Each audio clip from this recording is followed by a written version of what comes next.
आइए आज हम प्लेन के बारे में बताएंगे। इसके पहले वाले में हमने बताया था आपको the point in three space. आज बात करेंगे हम प्लेन के बारे में।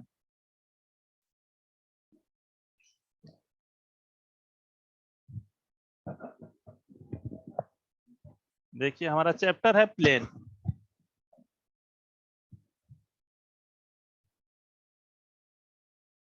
सबसे पहले प्लेन की डिफिनीशन प्लेन की क्या होगी। देखिए प्लेन हम किसको कहते हैं?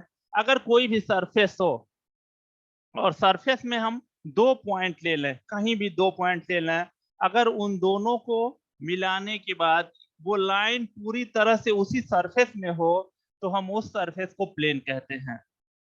अब जैसे मान लीजिए कोई राउंड इस तरह का होगा, यहाँ पे एक पॉइंट लीजिए, यहाँ पे इन दोनों को मिलाइए, पूरी तरह से सरफेस में नहीं होगा। यानी अगर कोई कर्व्ड होगा, जैसे मान लीजिए ये है, एक पॉइंट यहाँ लीजिए, एक पॉइंट यहाँ लीजिए, देखिए ये पूरी तरह सरफेस में नहीं है। ये एक प्लेन है जिसपे हमने दो पॉइंट लिया और दोनों पॉइंट को मिलाने के बाद देखिए ये लाइन पूरी तरह से इसी प्लेन में है। तो ऐसे सरफेस को हम क्या कहते हैं? प्लेन कहते हैं। अगर कोई दो पॉइंट उस सरफेस पे लिया जाए और उन दोनों को मिलाने से जो रेखा बने वो पूरी तरह से उसी सरफेस में हो तो ऐसे सरफेस को हम प्लेन कहते हैं। ये हुआ प्लेन का डिफिनीशन।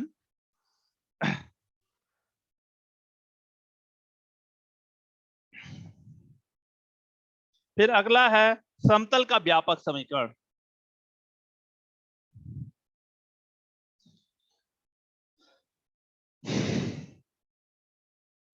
देखिए समतल का व्यापक समीकरण क्या है? जनरल इक्वेशन ऑफ प्लेन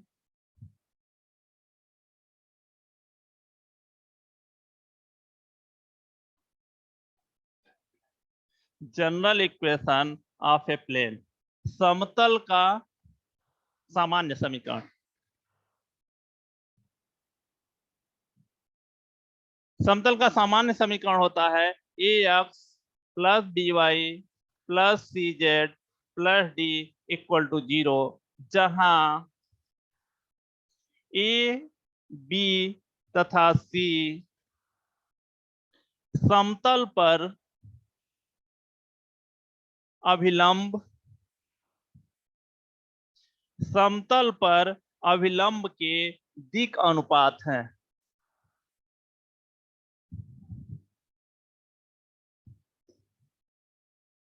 देखिए ये प्लेन का जनरल इक्वेशन है। प्लेन के जनरल इक्वेशन में को हम कैसे लिखते हैं? A x plus b y plus c z plus d equal to 0। A x y z में ये लीनियर इक्वेशन होता है, एक घात का इक्वेशन होता है। ऐसे इक्वेशन को हम प्लेन का इक्वेशन कहते हैं। इसमें जो एक्स ए बी सी यानी एक्स का गुणांक, वाई का गुणांक और जो जेड का गुणांक होता है वो जैसे ये प्लेन है, प्लेन के ऊपर कोई भी अभिलंब खींचिए। थोड़ा सा हम यहाँ अभिलंब के बारे में बता दें क्या होता है। अभिलंब नॉर्मल।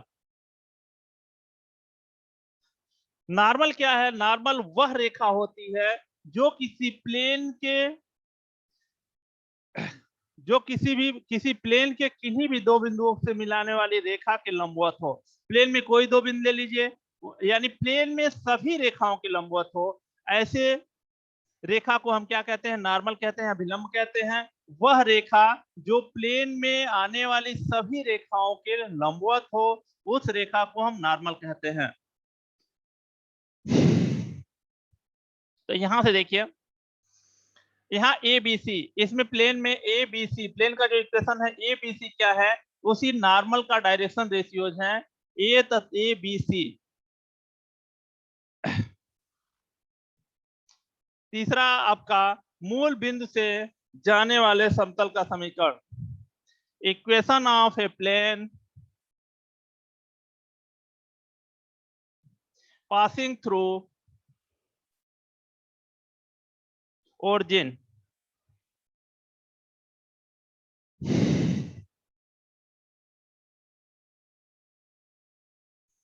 उस प्लेन का हमें इक्वेशन चाहिए जो ओरिजिन से पास होता हो। तो ऐसे प्लेन में ओरिजिन से पास होने वाले प्लेन के इक्वेशन, ये कांस्टेंट टर्म डी नहीं होता है, यानी उसका इक्वेशन क्या होगा? A x plus b y plus c z equal to 0। ये प्लेन का इक्वेशन होगा जो प्लेन ओरिजिन से पास होके जाएगा।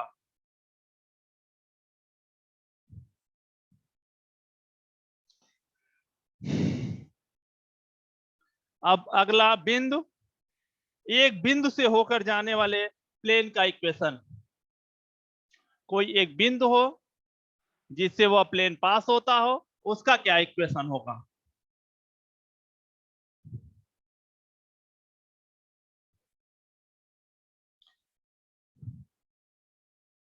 अगला है equation of plane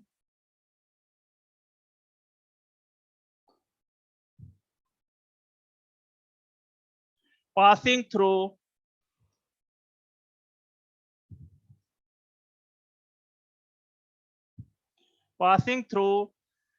a given point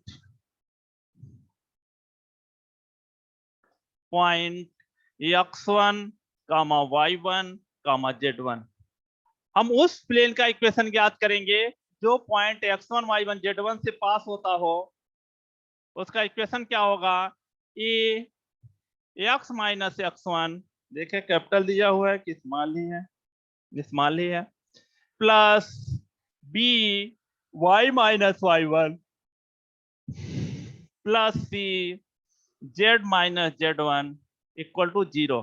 ये उस प्लेन का इक्वेशन है जो पॉइंट x1 y1 z1 से पास होता है। यहाँ पे भी ए बी सी क्या है? जिस प्लेन का ये इक्वेशन है उसी प्लेन के नॉर्मल के डायरेक्शन रेशियो है। ए बी सी उस प्लेन के, जैसे हम ये प्लेन x1 y1 z1 से पास हो रहा है तो इस प्लेन के नॉर्मल का direction ratio a b c है। तीन बिंदुओं से होकर जाने वाले प्लेन का इक्वेशन, ये एक बिंदु से होकर जाने वाले प्लेन का इक्वेशन था, तीन बिंदुओं से होकर जाने वाले प्लेन का equation. Equation of a plane, equation of a plane passing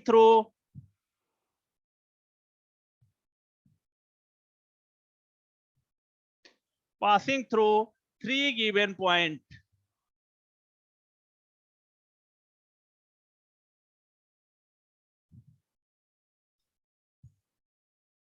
वो तीनों पॉइंट क्या है? x1 y1 z1, x2 x2 y2 z2, और तीसरा है and x2 y2 x3 y3 z3। ये तीन पॉइंट हैं, इनसे पास होने वाले प्लेन का इक्वेशन क्या होता है? एक डिटर्मिनेंट बनता है x minus x1 y minus y1 z minus z1, x2 minus x1 y2 minus y1 z2 minus z1। यहाँ आपका x3 minus x1 y3 minus y1 z3 minus z1, ये आपका प्लेन का इक्वेशन होगा इक्वल टू 0। ये कौन से plane का इक्वेशन है? जो प्लेन तीन दिए हुए बिंदुओं से होकर जाता है। वो बिंदु क्या है? x1 y1 z1 x2 y2 z2 और x3 y3 z3।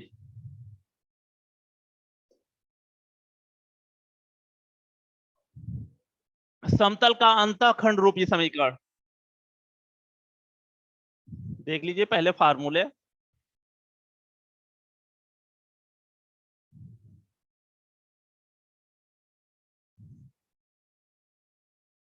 समतल का अंतःखंड रूपी समीकरण यानी equation of plane intercept form, equation of a plane intercept form.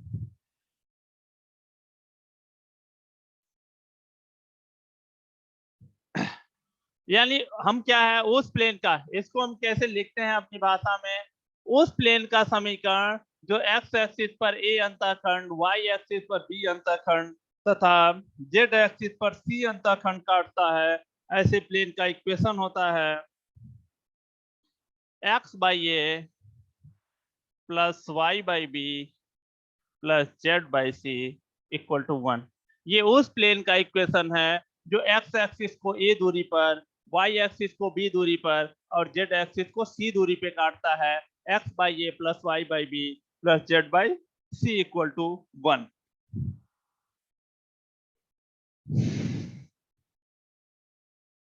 समतल का लंब रूपी समीकरण। Normal form of equation of a plane, normal form of equation of a plane. हमें प्लेन के नॉर्मल फॉर्म का इक्वेशन चाहिए। नॉर्मल फॉर्म में क्या होता है कि अगर कोई प्लेन, हम उस प्लेन का इक्वेशन ज्ञात करते हैं जिसपे ओरिजिन से डाले गए लंब की लंबाई p हो तथा वह लंब x एक्सिस के साथ अल्फा, y एक्सिस के साथ बीटा और z एक्सिस के साथ गामा कोण बनाता हो। यानी x cos alpha plus y sin beta plus z sin gamma equal to p। उस प्लेन का इक्वेशन जो x एक्सिस के साथ अल्फा, y एक्सिस के साथ बीटा और z एक्सिस के साथ गामा कोण बनाता हो। कौन क्या गामा कोण बनाता है यहाँ पे देख लीजिए जरा। ये मान लीजिए कोई प्लेन है जो ये काट रहा है इसको, तो इस पे यहां से लंब डालिए। ये लंब x एक्सिस के साथ अल्फा, y एक्सिस के साथ बीटा और z एक्सिस के साथ गामा कोण बनाता है। यही cos alpha cos beta cos alpha cos beta और ये cos गामा, यही cos alpha cos beta cos gamma को हम lmn से प्रदर्शित करते हैं। इसका इक्वेशन हुआ और यहां से यहां तक डाले गए लंब की लंबाई आपकी p होती है, वही p लिखा हुआ है यहाँ पे, lx plus my plus nz equal to p। ये हुआ लंब रूपी समीकरण।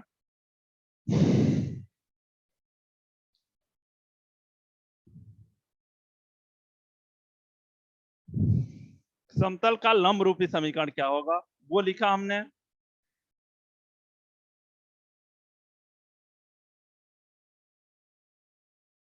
समतल के व्यापक समीकरण को लंब रूपी समीकरण में बदलना।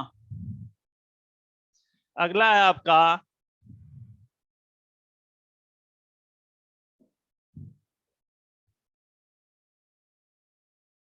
reduction of the general equation of a plane, reduction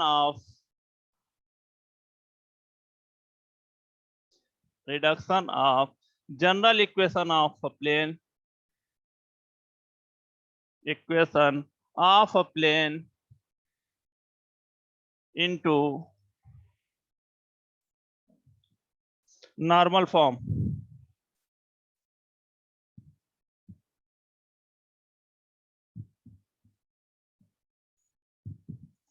हमें क्या है, जनरल इक्वेशन को नॉर्मल फॉर्म में बदलना है। कैसे बदलते हैं हम, देखिए ये जनरल इक्वेशन है ax plus by plus cz plus d equal to 0। हम क्या करते हैं, root a square plus b square plus c square से भाग देने पर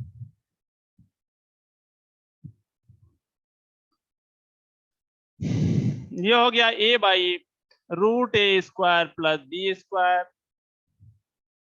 plus c square x plus b by root a square plus b square plus c square y plus c by root a square plus b square plus c square z plus d by root a square plus b square plus c square equal to 0। हमने क्या किया, पूरे equation में root a square plus b square plus c square से भाग दे दिया। 0 में करेंगे तो वही का वही रह जाएगा। अब इसी को हम क्या कहते हैं, ये आपका यल हो जाता है, तो l x plus m y b by ये आपका एम होता है, पता है पहले फार्मूला बताया हुआ हमने, प्लस सी ये आपका एन हो जाएगा एन जेड प्लस, या इसको उस तरफ ले जाएंगे तो इक्वल टू पी। ये आपका नॉर्मल फॉर्म का इक्वेशन हुआ। कैसे हम बदलते हैं वो प्रोसेस है। दिए हुए समतल के समांतर समतल का समीकरण क्या होगा?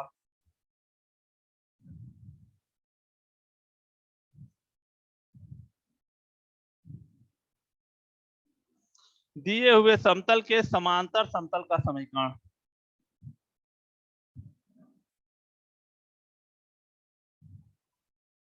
Equation of a plane parallel to the given plane. Equation of a plane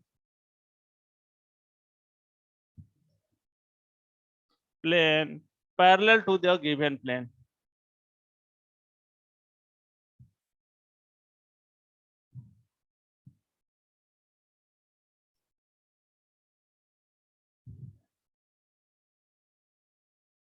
अगर कोई गिवन प्लेन है, जैसे मान लीजिए a x plus b y plus c z plus d equal to 0 के समांतर समतल का समीकरण।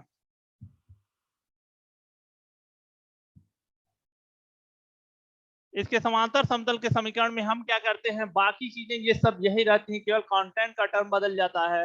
ये हो जाएगा a x plus b y plus c z plus lambda equal to 0। कोई भी कांस्टेंट अदर बदल लीजिए, ये किसी भी दिए हुए प्लेन के पैरेलल प्लेन का इक्वेशन होगा।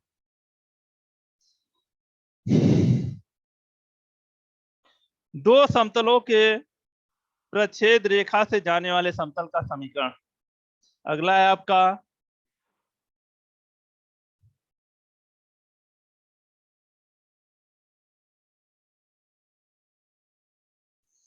दो समतलों के प्रच्छेद रेखा से जाने वाले समतल का समीकरण, यानी equation of the plane through the line. Equation of the plane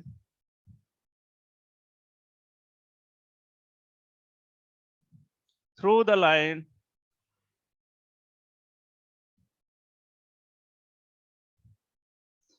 equation of the plane through the line of intersection of two plane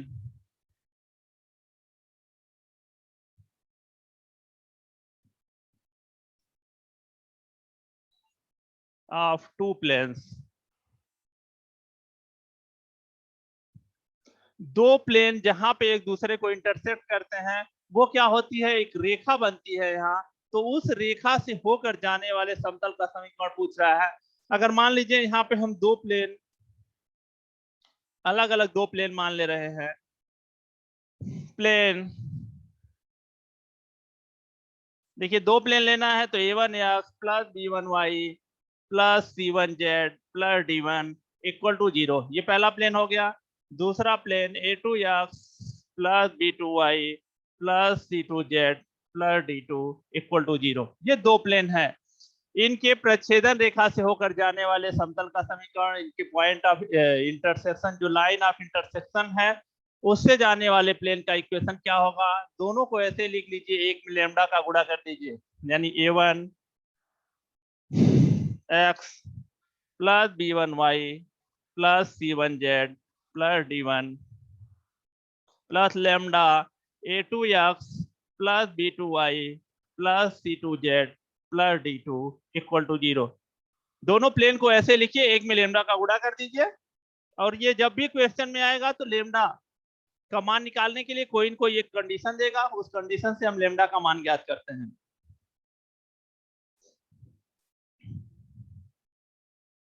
distance of a plane from a point, अगला टॉपिक।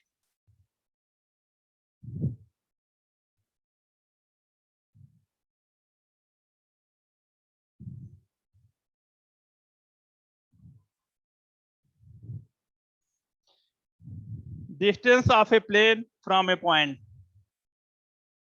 Distance of a plane from a point.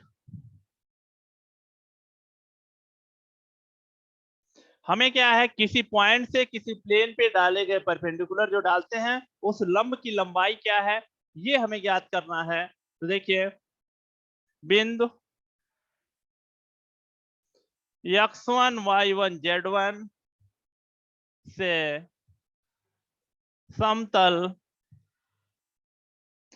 A x plus b y plus c z plus d equal to 0 पर डाले गए लंब की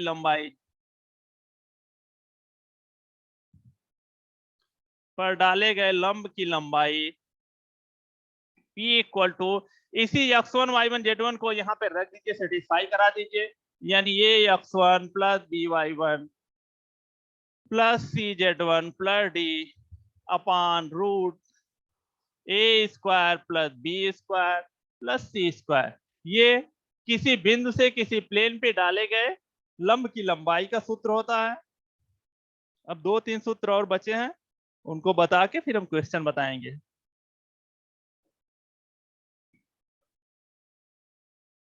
अगला है दो समांतर समतलों के बीच की दूरी।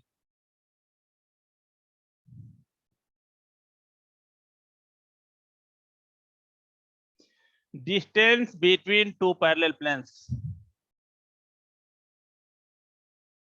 अगला आपका डिस्टेंस बिटवीन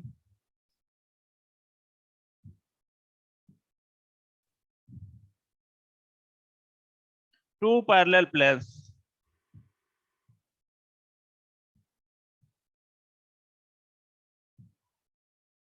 अगर दो प्लेन है, दोनों एक दूसरे के पैरेलल हैं, तो पैरेलल प्लेन के इक्वेशन क्या होते हैं? A x plus b y plus c z plus d one equal to 0, ये पहला हो गया plane.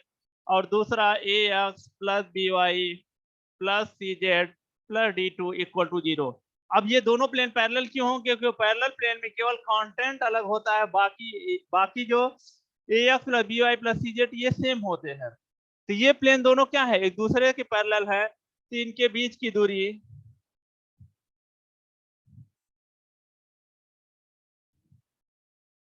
Equal to mod of d1 minus d2 upon root a square plus b square plus c square.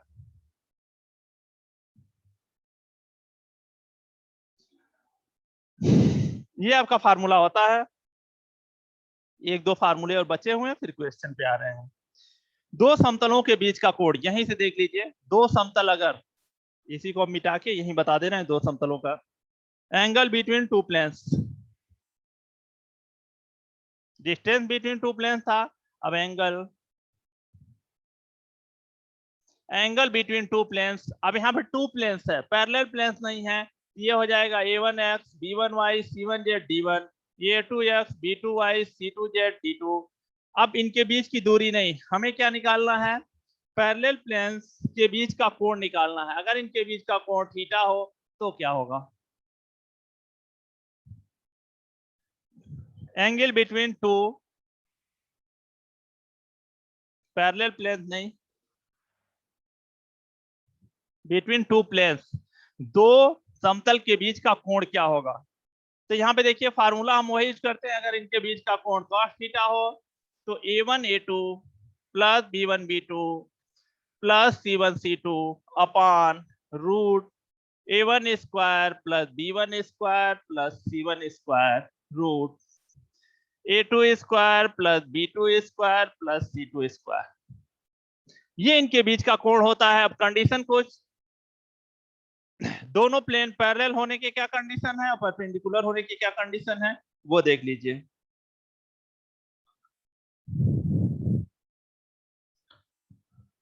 Parallel के condition,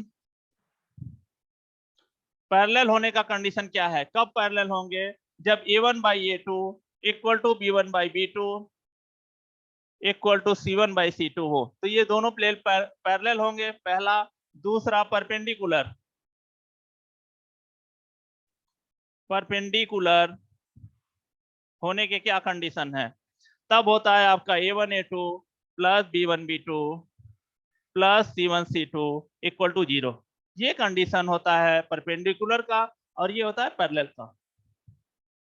अगर मान लीजिए रेखा इस form में नहीं, हमें क्या है कि L1 L2, अरे समतल जो है नॉर्मल फॉर्म में दिया हुआ है, तब क्या होगा?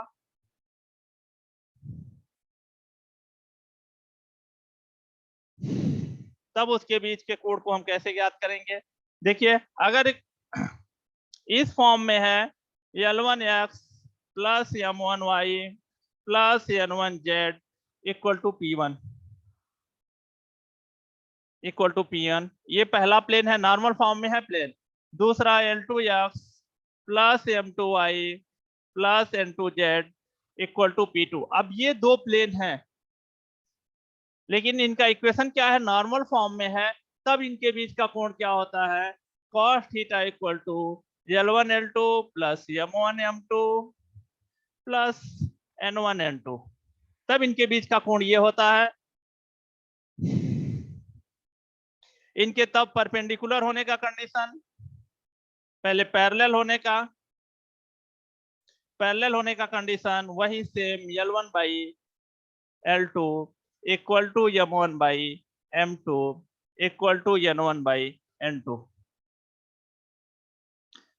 और यहां दूसरा परपेंडिकुलर होने के कंडीशन,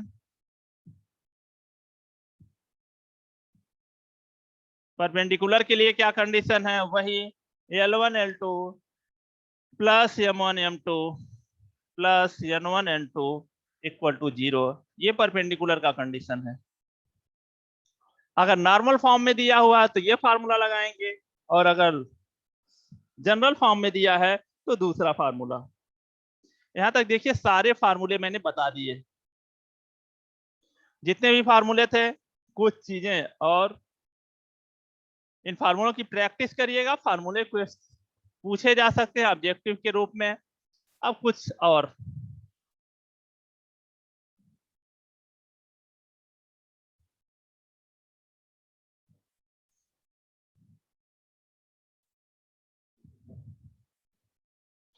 देखिए equation of some particular plane, कुछ विशेष प्लेन का इक्वेशन क्या होगा, equation of some particular plane.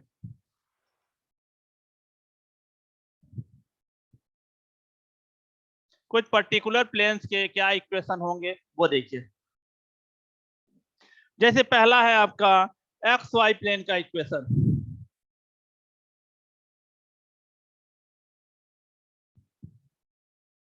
X y plane का इक्वेशन क्या होगा, एक्स वाई प्लेन पे जेड का मान क्या होता है, 0, इसलिए इसका इक्वेशन हो जाएगा जेड इक्वल टू 0। पहला हो गया। ठीक उसी तरह से दूसरा वाई जेड प्लेन का इक्वेशन क्या होगा, देखिए वाई जेड प्लेन में क्या होता है, एक्स इक्वल टू 0, इस मान लिखा करिए। तीसरा देखिए x y plane, y z plane, अब जेड एक्स प्लेन या एक्स जेड प्लेन, कुछ भी लिख लीजिए। इसका इक्वेशन क्या होगा, y इक्वल टू 0। इसके आगे x अक्ष के समांतर समतल या y z समतल पर लंब समतल का समीकरण। ये दो तो तीनों, ये तो सीधे सीधे देख के आपको पता चलता है, लेकिन कुछ और प्लेन के इक्वेशन है, उनको देख लीजिए।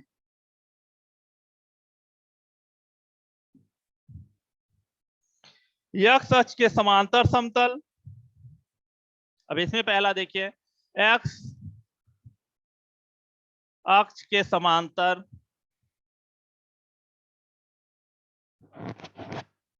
समतल या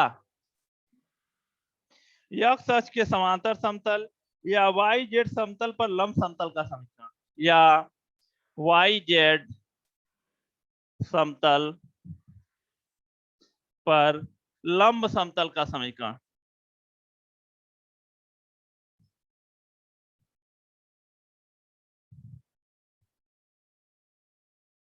देखिए क्या होगा, b y plus c z plus d equal to 0, b y plus c z plus d equal to 0। ये कौन से प्लेन का इक्वेशन है, आप कह सकते हैं x अक्ष के समांतर प्लेन का इक्वेशन है, या वाई जेड प्लेन पे लंब है। यहाँ पे अगर देख लिया जाए, जैसे मान लीजिए ये एक्स प्लेन हो, वाई हो, ये एक्स एक्सिस, वाई एक्सिस, ऊपर वाला जेड एक्सिस, तो देखिए एक्स वाई प्लेन एक्स अक्ष के समांतर, यानी एक्स अक्ष आपका, अगर इसको हम मान लें तो इसके समांतर या वाई जेड समतल के लंबवत, तब ये एक्स हो गया, वाई जेड समतल यानी ये सामने वाला जो है इसके परपेंडिकुलर, यानी एक्स वाई आपका नीचे वाला है, यक्ष अक्ष, तो यक्ष अक्ष के समांतर ऐसे सारे प्लेन क्या होंगे, यक्ष अक्ष के समांतर होंगे। तो यक्ष अक्ष के समांतर प्लेन का इक्वेशन क्या होता है, b y plus c z plus d equal to 0।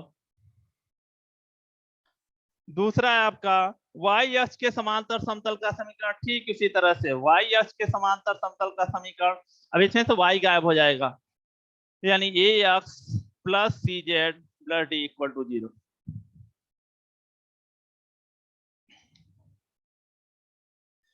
तीसरा है आपका जेड अक्ष के समांतर समतल का समीकरण, जेड गायब हो जाएगा, a x plus b y plus d equal to 0। ये कुछ पर्टिकुलर प्लेन है जिनका इक्वेशन है।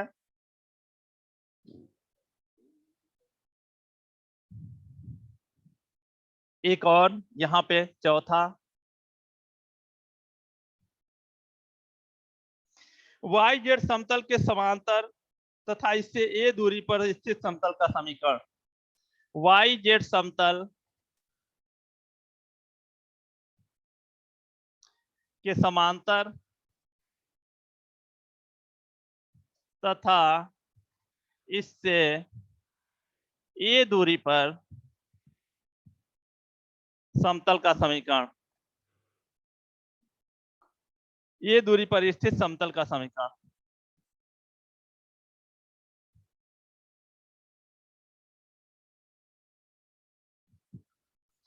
क्या समीकरण होगा इसका, ठीक उसी तरह से देखिए, सीधे x equal to 0, y z समतल के समांतर समतल का समीकरण क्या होगा, समांतर तथा इससे ए दूरी पर समतल का समीकरण x इक्वल टू ए होगा। इसके बाद ठीक इसी तरह से एक्स जेड, यहाँ पे वाई जेड है, एक्स जेड और एक्स वाई, तो एक्स जेड अगर है तो यहाँ वाई इक्वल टू ए होगा, और यहाँ एक्स वाई है तो जेड इक्वल टू ए। ये आपका पूरा का पूरा समतल में जितने भी फार्मूले थे सब फार्मूले हमने बता दिए हैं। अब इसके बाद नेक्स्ट क्लास में हम जो है क्वेश्चन इसके कराएंगे, और ये सारे फार्मूले प्रैक्टिस कर लीजिएगा।